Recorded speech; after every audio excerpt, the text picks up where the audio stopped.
একদম কাৰোবাৰ তলত কাৰোবাৰ হেৰিয়াত নচা মানুহ আমি এইবিলাক নহয়। আমি না কোনোবা দলৰ কিবা আমি কোনো নহয়, সাধাৰণ মানুহ। একদম ডাইৰেক্ট কথা। যদি কেনেবাকে নহয় আইনৰ ফাকেদি যদি সিদ্ধাৰ্থ আৰু শ্যামকানু মহন্ত যদি কোনোবা সাৰি যায় নহয়, সঁচাকে কৈছো ৰাস্তাত দৌৰাই পিটিম আকৌ। অসমত কোনোদিন মুকলিভাৱে এটা ঘূৰিবলৈ নিদিম আকৌ। যতে পাম ততে পিটিম। একদম চিধা কথা এইটো। আমাক চৰকাৰৰ মিঠাতেল নালাগে, আমাক জুবিনদাৰ। আপোনালোক সকলোকে স্বাগতম জনাইছোঁ ৰূপজ্যোতি কাকতি অফিচিয়েলৰ নতুন এটা ভিডিঅ'লৈ। আপোনালোকে হয়তো জেগাটো দেখি সকলোৱে গম পাইছেই ক'ত আছোঁ।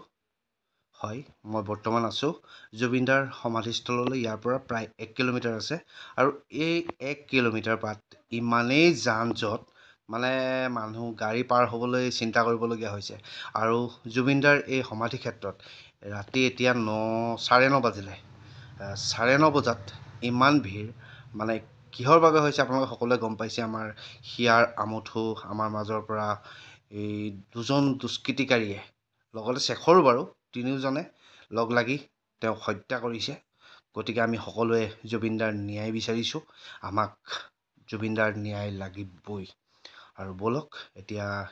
মই দিনতে ভাবিছিলোঁ ইয়ালৈ পাক এটা মাৰিম বুলি, কিন্তু দিনত মই কোনোপধ্যে সময় মিলাব নোৱাৰিলোঁ। আৰু যেতিয়া গাড়ীখন লাহে লাহে আহি আছে, ময়ো অলপ আগবাঢ়ি দিওঁ আৰু ভিতৰলৈ গৈ সম্পূৰ্ণ দৃশ্য মই আপোনালোকৰ লগত শ্বেয়াৰ কৰিব বিচাৰিছোঁ। আৰু জুবিনদাৰ অনুৰাগীসকল এই ৰাতি 9:30 বজাতো আছে। আৰু জুবিনদাই কৈছিলে মোৰ কোনো জাতি নাই, মোৰ কোনো ধৰ্ম নাই। জুবিনদাই প্ৰমাণ কৰি দিলে কি হিন্দু, কি মুছলমান, কি শিখ, সকলো জাতি জনগোষ্ঠী একগোট হৈ আজি জুবিনদাৰ ন্যায় বিচাৰিছে। আৰু আমিও বিচাৰিছোঁ জুবিনদাৰ ন্যায়। চৰকাৰে উচিত তদন্ত কৰি তেওঁলোকক সোনকালে শাস্তি দিয়ক। আৰু যদি ফাঁচি দিব নোৱাৰে তেনেহ'লে ৰাইজৰ মাজলৈ তেওঁলোকক পঠিয়াই দিয়ক। কি কৰিব লাগে আমি ৰাইজে কৰিম। ব'লক আমি এতিয়া ভিতৰলৈ সোমাই যাওঁ। ভিতৰৰ পৰিৱেশটো মই ধুনীয়াকৈ আপোনালোকক দেখাই যাম। আৰু ইমানেই যান জঁট দেখা পাইছেই, পাৰ হ'বলৈ চিন্তা কৰিবলগীয়া হৈছে। আৰু জুবিনদা যে ভগৱান আছিল, ভগৱানৰ পুত্ৰ আছিল, তাৰেই চিন দেখা পাইছে। এয়া ইমান অজস্ৰ মানুহ, মানে ইমানেই জুবিনদাক মানুহে ভাল পায়। আৰু তেওঁ শিশুৰ পৰা বৃদ্ধলৈকে সকলোৰে লগতে তেওঁ হাঁহি ধেমালি কৰিছিল। ধনী দুখীয়া তেওঁৰ লগত কোনো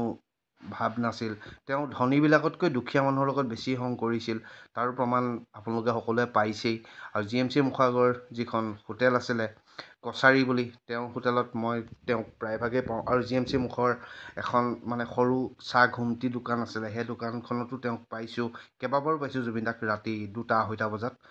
আৰু এয়া দেখিছে জুবিনদাৰ সমাধিস্থল কিমান ধুনীয়াকৈ সজাই পৰাই ৰাখিছে। আৰু একচুৱেলি বুকুখন কঁপি উঠিছে। আমাৰ মাজত যে জুবিনদা নাই, ভাবিবই পৰা নাই। আজি জুবিনদাক হেৰুৱাই অগণন মানুহ ক্ষোভত জ্বলিছে, যাতে যিকেইজন হত্যাকাৰী তেওঁলোকক ৰাইজৰ মাজলৈ উলিয়াই দিয়ক সোনকালে। আত্মাৰ সদগতিৰ কাৰণে প্ৰাৰ্থনা কৰি আছে। কি মুছলিম, কি হিন্দু, কি শিখ, কি ইছাই, কি খ্ৰীষ্টিয়ান, সকলোৱে জুবিনদাৰ আত্মা সদগতিৰ কাৰণে সকলোৱে আচলতে এনেকৈ ধোৱা কৰি, কোনোবাই চাকি বন্তি জ্বলাই তেখেতক আত্মা চিৰশান্তিৰ কাৰণে প্ৰাৰ্থনা কৰিছে। আৰু আনফালে আপোনাৰ ন্যায়ৰ কাৰণে সকলোৱে প্ৰটেষ্ট কৰি আছে। আৰু চাওক আজি ৰবিবাৰৰ দিনটোৰ পৰিৱেশ। আমাৰ মাটি আছে, আমি এলা সৰিয়হৰ খেতি কৰিম, মিঠাতেল নালাগে,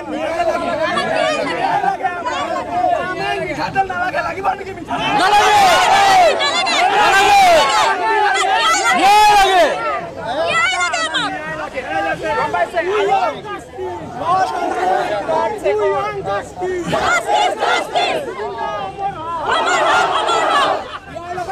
প্ৰত্যেকজন মানুহক উচিত শাস্তি আইনে দিব লাগিব। আমাৰ ৰাইজে কেতিয়াও ক্ষমা নকৰে আৰু নকৰে। এইটো কোনোবাই ভাল পোৱা বেয়া পায়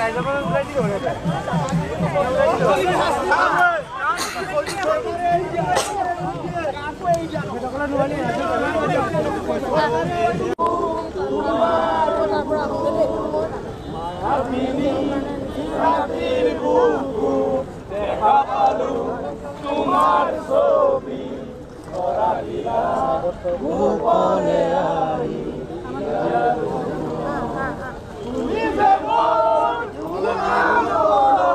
বেলেগে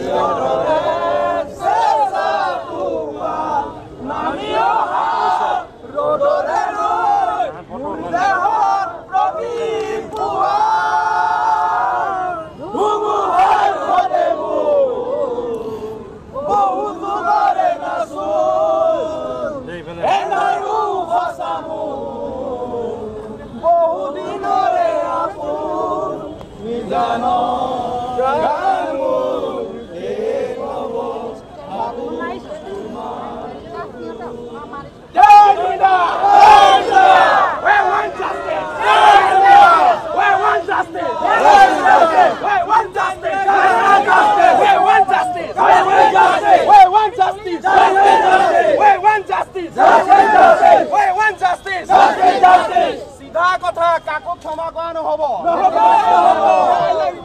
যেতিয়ালৈকে ন্যায় নাপাম কাকো ক্ষমা কৰা নহব এই যিপুৰা জুই যোৱা 19 ছেপ্টেম্বৰৰ পৰা জ্বলি আছে এইকুৱা জুই কোনো মাইকেলৰ দম নাই যে কিনি ল'ব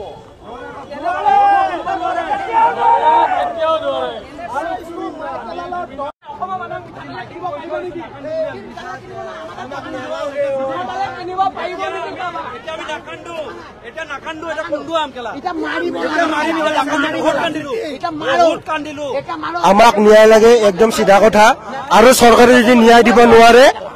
আমাৰ পাব্লিকৰ হাতত দি দিলে হ'ল আমাৰ পাব্লিকত দি দিলে হ'ল আমি ৰাইজে মিলাই ল'ম আমি তাক ৰাইজে মিলাই ল'ম ডাইৰেক্ট কথা বিচাৰ কৰি আমাৰ পাব্লিকৰ দি দিলে হ'ল এটা কথা দেই একদম সিধাকে এটা কথা কৈ দিছো আপোনালোকে মোক ফোকাস কৰে দেখাই নেদেখাই নাজানো বাট যদি দেখাই ভাল পাম একদম কাবাৰ তলত কাবাৰ হেৰিয়াত নচা মানুহ আমি বিলাক নহয় আমি না কোনোবা দলৰ কিবা আমি কোনো নহয় সাধাৰণ মানুহ একদম ডাইৰেক্ট কথা যদি কেনেবাকে নহয় আইনৰ ফাকেদি যদি সিদ্ধাৰ্থ আৰু শ্যামকানু মহন্ত যদি কোনোবা সাৰি যায় নহয় সঁচাকে কৈছো ৰাস্তাত দৌৰাই পিটিম আকৌ অসমত কোনোদিন মুকলিভাৱে এটা ঘূৰিবলৈ নিদিম আকৌ যতে পাম ততে পিটিম একদম সিধা কথা এইটো হা বহুত দিনৰ পৰা নাই কৰি আছে একো হোৱা নাই হোৱা নাই চাওক জুবিন দাৰ বিষয়টো আমাৰ নেতাবিলাকে ৰাতিপুৱা এটা দুপৰীয়া এটা গধূলা এটা কথা কৈ মেনুপ্লেট কৰিবৰ কাৰণে চেষ্টা কৰি আছে এই কাৰবাৰটো হবলৈ আমি নিদিওঁ আকৌ এই কাৰবাৰটো আমি সফল হবলৈ নিদিওঁ কাৰণ বিষয়টো জুবিন গাৰ্গ গতিকে আপোনালোকে ধৰি মাৰিব লাগে ফাঁচি দিব লাগে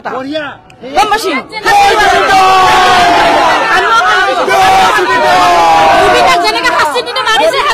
ফাঁচি দিব লাগিব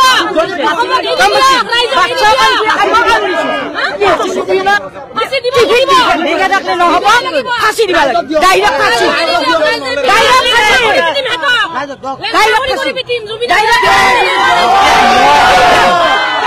মই বেছি কথা নকওঁ দুআষাৰ কথা কম কিন্তু মই কওঁ আজি 23 দিন একো কৰিব নোৱাৰে চৰকাৰখনে কি কৰিব নোৱাৰে আমি কি কাৰণে ভোট দিছো এই ভোটৰ দাম বহুত ডাঙৰ বস্তু এটা ভোটৰ সেইটো কাৰণে মই কৈছো অসমবাসী এই ৰাজনীতি হেৰি নাযাব মই কৈছো জুবিন দাৰ খাতিৰত আপোনালোকে ৰাজনীতি নকৰিব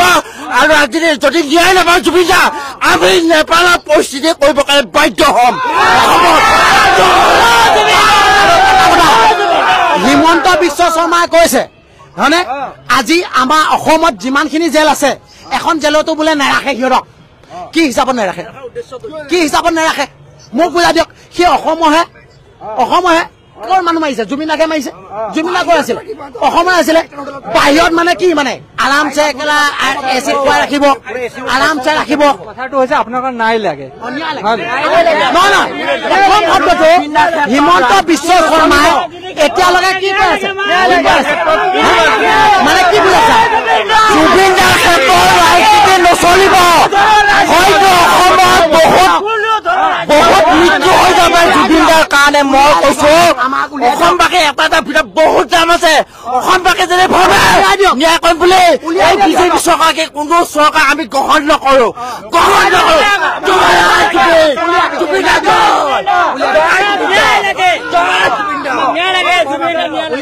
আমাৰ প্ৰশ্ন আছে চৰকাৰলৈ প্ৰশ্নটো কি জানেনে এটা কবিতা লিখিলে একবেলা ভিতৰত বৰখাচী বুঢ়াগোহাঁই বুলি ছোৱালীজনীক ধৰি আনিছিলে তেতিয়া দিনত ডিজিপি আছিলে ভাস্কৰ জ্যোতি মহন্ত সেই একেটা ভাস্কৰ জ্যোতি মহন্তৰ ভায়েক শ্যামকানু মহন্তক ধৰোঁতে কিয় 11 দিন লাগিলে আৰু বোলে কোনোবা যদু মধু হুল্লা মুল্লা নহয় ভাই জুবিন গাৰ্গৰ নিচিনা মানুহ এজন হেৰাই দিয়াৰ পিছত 11 দিন শ্যামকানু মহন্তক ধৰিবলৈ লাগিলে হিমন্ত বিশ্ব শৰ্মাৰ আটাইতকৈ ডাঙৰ দুৰ্বলতা সেইটো আটাইতকৈ ডাঙৰ দুৰ্বলতা বুজাইছে কিহৰ কাৰণে হৈ আছে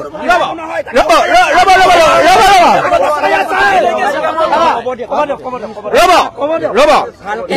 হিমন্ত বিশ্ব শৰ্মা চাগে কি বুলি কয় মোতকে পাৱাৰফুল মানুহ আৰু কোনো নাই কিন্তু তেওঁ ইমানেই পাৱাৰফুল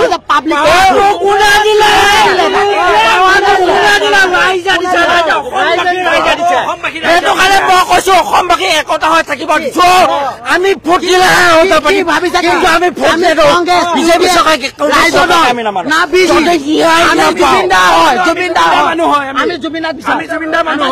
জুবিন দাক ন্যায় দিয়ক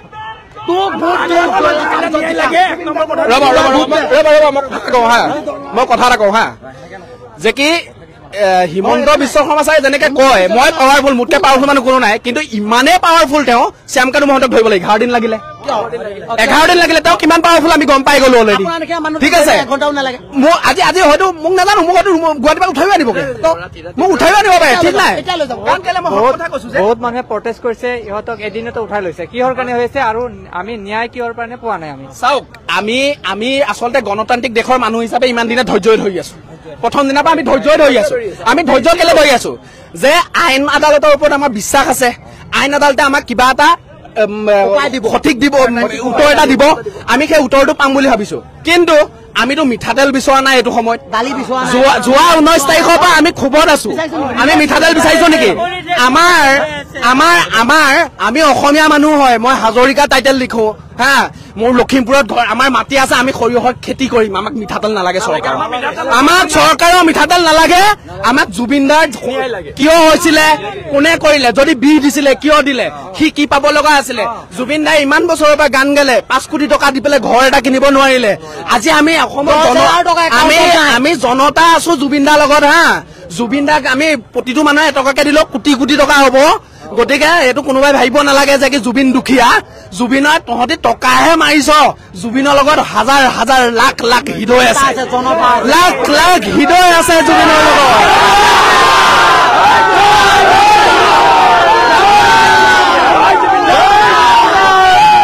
জুবিনৰ লগত লাখ লাখ হৃদয় আছে আৰু এই যিখিনি লাখ লাখ হৃদয় আছে ন এই হৃদয়ে জুবিনক কেতিয়াও অকলশৰীয়া একো হেৰি নকৰে গতিকে হিমন্ত বিশ্ব শৰ্মাই এটা কথা মনত ৰাখি থক একদম অনুৰোধ জনাই পেলাই কৈছো আমি ন্যায়হে বিচাৰিছো আমি মিঠাতেল নাই বিচৰা দেই আমাক ন্যায় লাগিব অন্যথা যদি কেতিয়াবা জেলৰ পৰা যদি শ্যামকানু মহন্তহঁত যদি ওলাইও আহে নহয় অসমৰ ৰাস্তাত য'তে দেখিম ততে পিটিম কিন্তু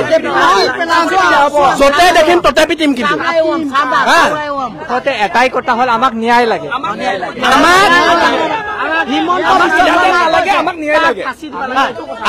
আমাক ন্যায় লাগিব যদি ন্যায় বিনিময়ত যদি আমাৰ নিচিনা মানুহে যদি জান দিব লাগে আমি যদি পেটবদি হ'ব লাগে আমি হ'ম পুলিচৰ মাৰ খাব লগা থাকিলে খাম আমি জেল খাব লগা থাকিলে খাম কিন্তু কি লাগিব আমাক ন্যায় লাগিব জয় জুবিনদা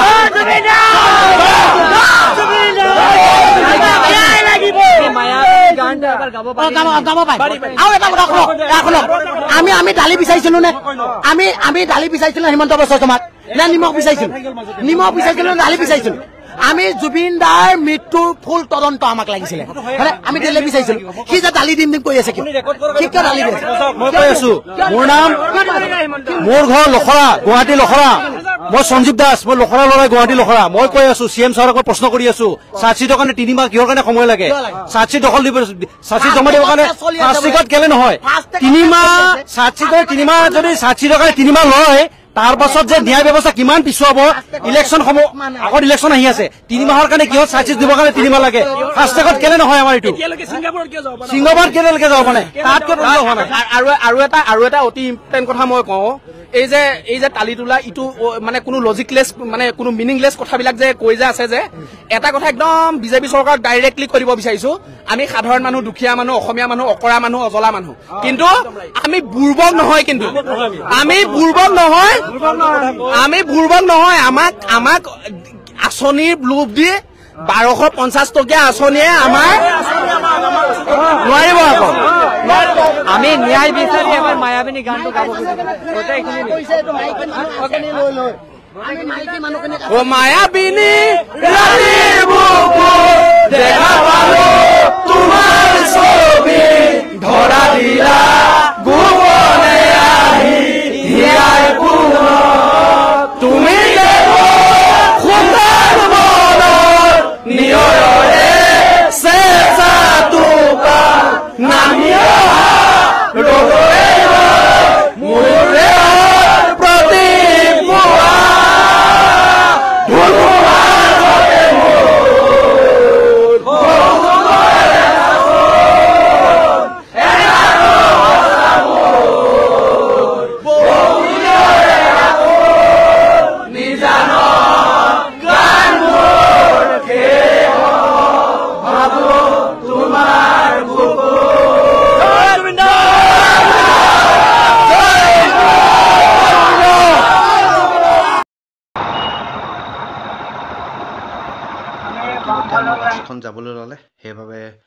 বাছখন গুচি গ'লে মোৰ অসুবিধা হৈ যাব আৰু এতিয়া মই যাবলৈ ওলালোঁ নেক্সট এবাৰ দিনত মই জুবিনদাৰ সমাধিস্থললৈ গৈ আছোঁ গোটেই সম্পূৰ্ণ পৰিৱেশখিনি মই আপোনালোকৰ লগত শ্বেয়াৰ কৰি থাকিম ভিডিঅ'টো শেষলৈকে চোৱাৰ বাবে সকলোকে ধন্যবাদ আৰু যিসকলে মোৰ চেনেলটো নতুনকৈ চাই আছে আশা কৰোঁ চেনেলটো ছাবস্ক্ৰাইব কৰি দিব আৰু যদি পাৰে ভিডিঅ'টো শ্বেয়াৰ কৰি দিব